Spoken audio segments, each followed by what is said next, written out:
Good evening students. Education explore में आज हम पढ़ेंगे लिंग।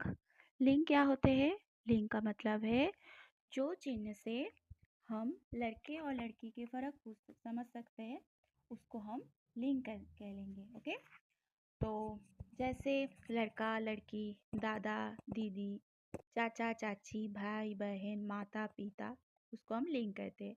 लिंग का भेद होता है दो, पुंलिंग एंड स्त्रीलिंग। पुंलिंग किसको कह लेते हैं? पुरुष जाति को बोध करने वाले शब्द को पुल्लिंग कहते हैं, और स्त्रीलिंग स्त्री जाति को बोध करने के लिए स्त्रीलिंग कहलाते हैं। ये चार्ट है क्लास 2 और 3 का लिए। 2 और 3 students of CBSE, NCERT and ICSE board, जो हिंदी का सेकेंड लैंग्वेज है, उसके लिए। ओके, यहाँ पे एक चार्ट है, देख लीजिए स्क्रीन पर।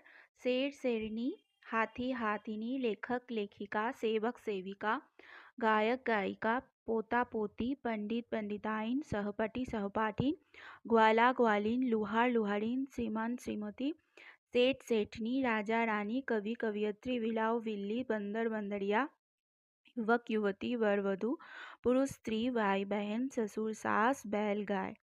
Thank you for watching.